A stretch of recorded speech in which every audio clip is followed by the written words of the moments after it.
कहानी की शुरुआत 1964 से होती है, जहां हम एक आदमी को देखते हैं जो कुछ लड़कों को ये बता रहा है कि उन सबको जल्द ही कश्मीर भेजा जाएगा, जिसके बाद उन्हें भारत की नागरिकता दिलवाकर वहां एक आतंकी हमला करना होगा। वो आगे ये भी कहता है, ऑपरेशन जिब्राल्टर का समय आ गया है।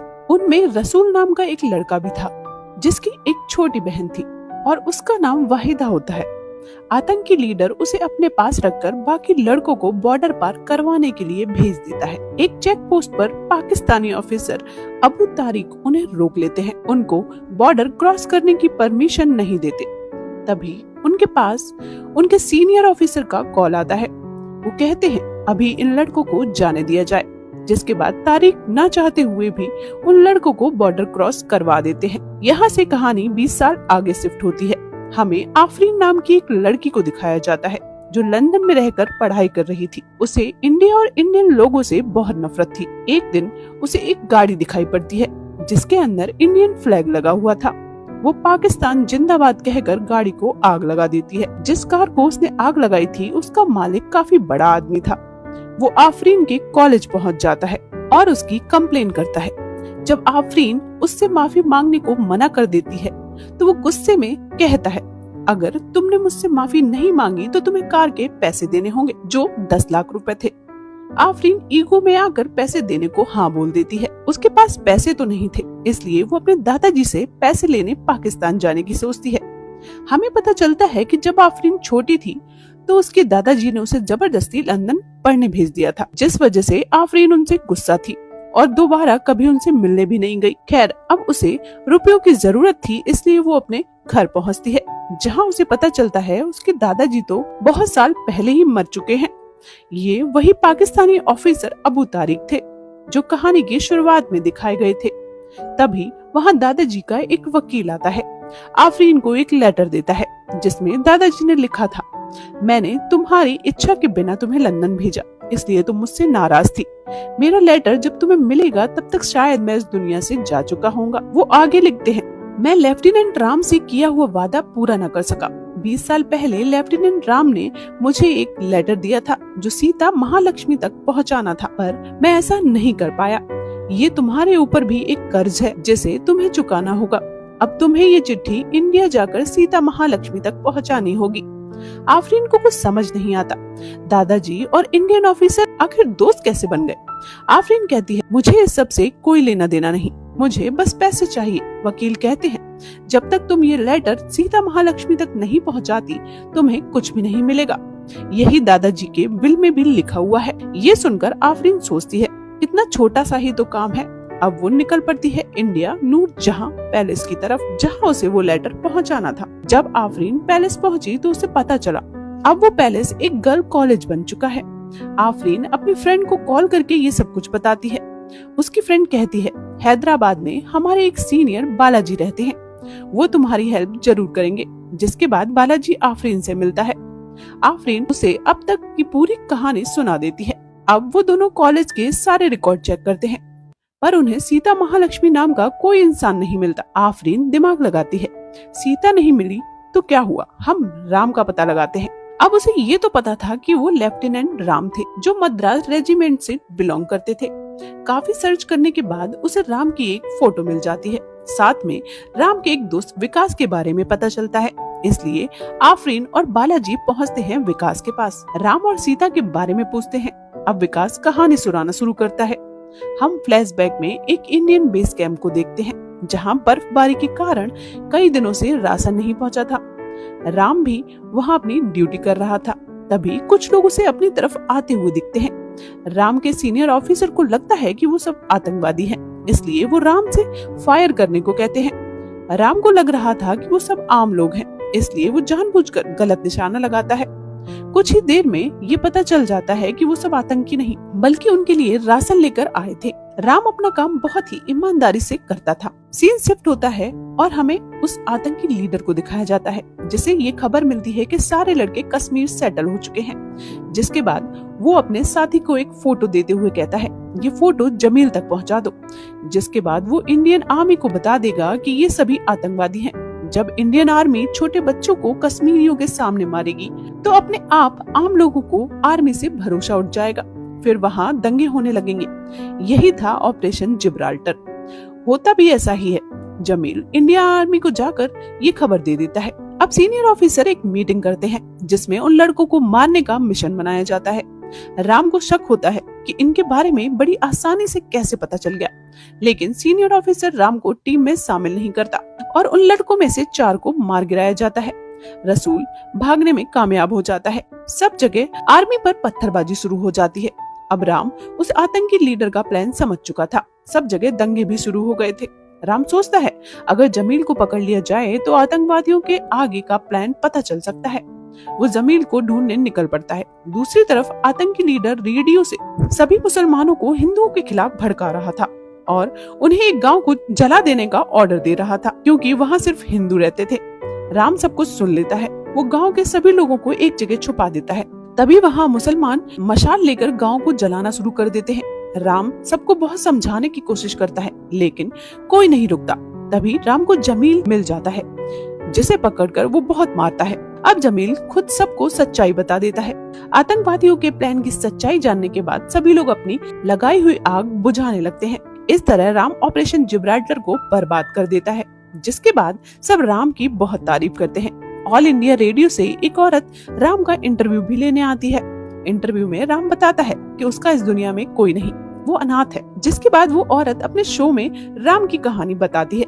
कहती है उसे अपना बेटा मानकर मैंने तो खत लिख दिया है, अब आपकी बारी है। उसे भी लगना चाहिए कि जिनके लिए वो बॉर्डर पर लड़ रहा है उसका परिवार उसके साथ है।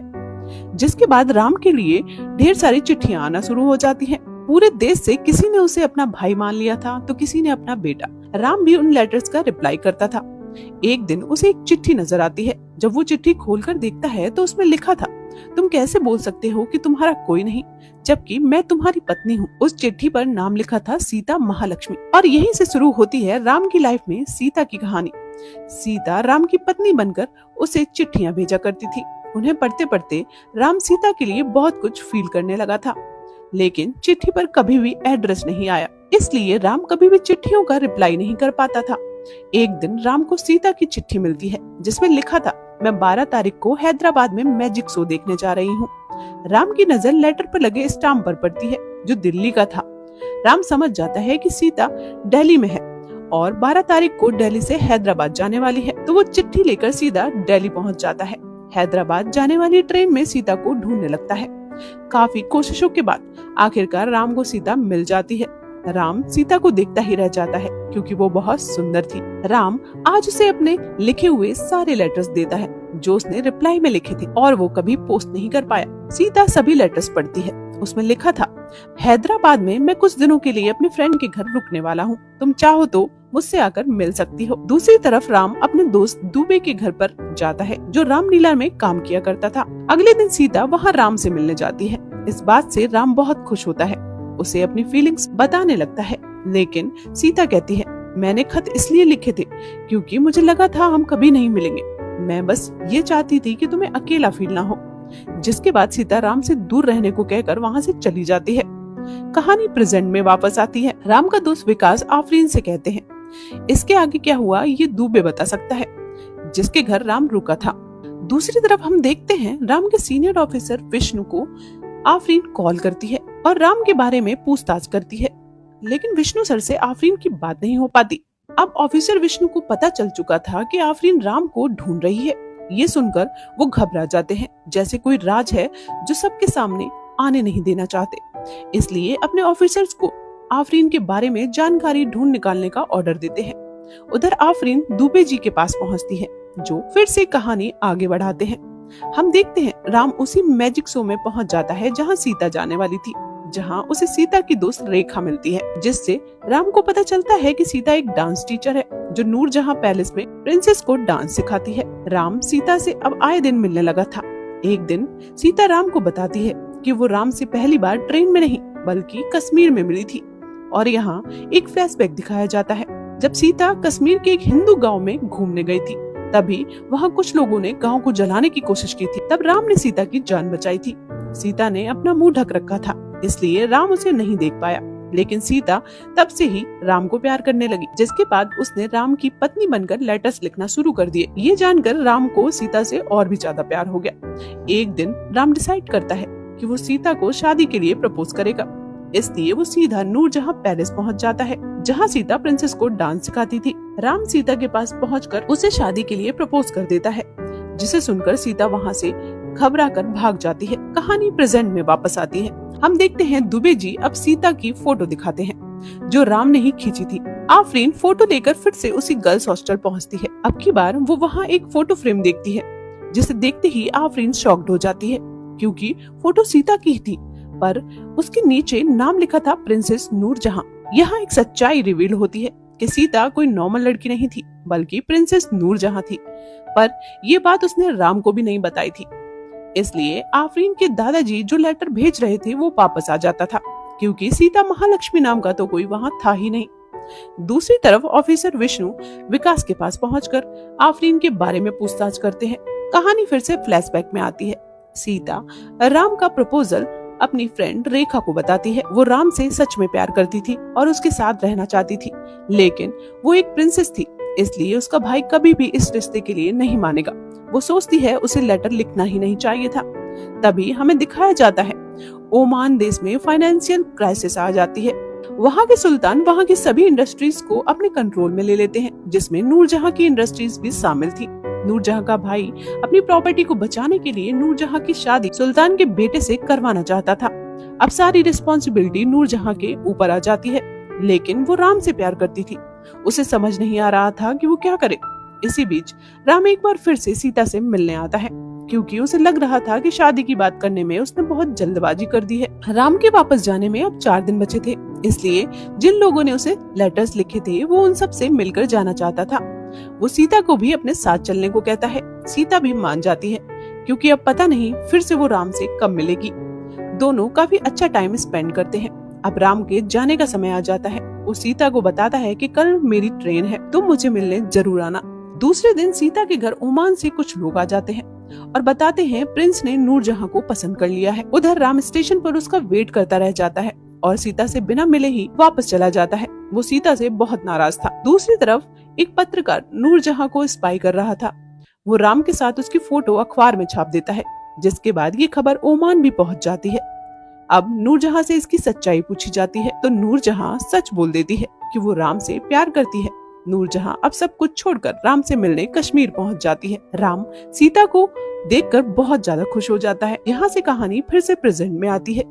अब आफरीन नूरजहां की फ्रेंड रेखा से मिलती है। वो बताती है नूरजहां तो लंदन में शिफ्ट हो गई थी, लेकिन इस समय कश्मीर गई हुई है, क्योंकि हर साल वो ठीक इसी समय कश्मीर जाती है। आफरीन बालाजी के साथ नूरजहां से मिलने के लिए कश्मीर निकल जाती है। वहां पहुंचते ही आफरीन को विष्णु के कहने पर आर्मी ऑफिसर पकड़ ले जाते हैं, लेकिन बालाजी बच जाता है। ऑफिसर आफरीन से पूछते हैं, तुम उस देशद्रोही राम के बारे में पूछताछ क्यों कर रही हो, जिसकी वजह से हमारे 32 जवान मारे गए। ये सुनकर आफरीन को झटका लगता है कि अब तक राम के बारे में उसने सब कुछ अच्छा ही सुना था, फिर ये सब क्या है। तभी वहाँ ऑफिसर विष्णु आ जाते हैं, उससे अकेले में बात करते हैं। उससे कहते हैं, राम देशद्रोही नहीं था, मुझ पर तुम्हारे दादाजी तारिक और राम के बहुत से एहसान हैं। यहाँ से कहानी फिर से फ्लैशबैक में चली जाती है। हम देखते हैं राम और सीता एक होटल में गए हुए थे। उन्हें वहाँ सीनियर ऑफिसर विष्णु अपनी वाइफ के साथ मिलते हैं, जिसके बाद सब साथ में बैठकर डिनर करने लगते हैं। तभी विष्णु सर के ऊपर एक लड़का बंदूक तान देता है। ये रसूल ही था जो बदला लेने के लिए आया था। तब राम रसूल को पकड़कर विष्णु की जान बचा लेता है, जिसके बाद राम रसूल को एक फोटो दिखाता है, जिसमें आतंकी लीडर अंसारी अपने सभी बच्चों के साथ बैठा हुआ था, लेकिन उसकी गोद में वाहिदा थी जो रसूल की बहन है। यहाँ राम उसे इमोशनल करके अंसारी का पता निकलवा लेता है।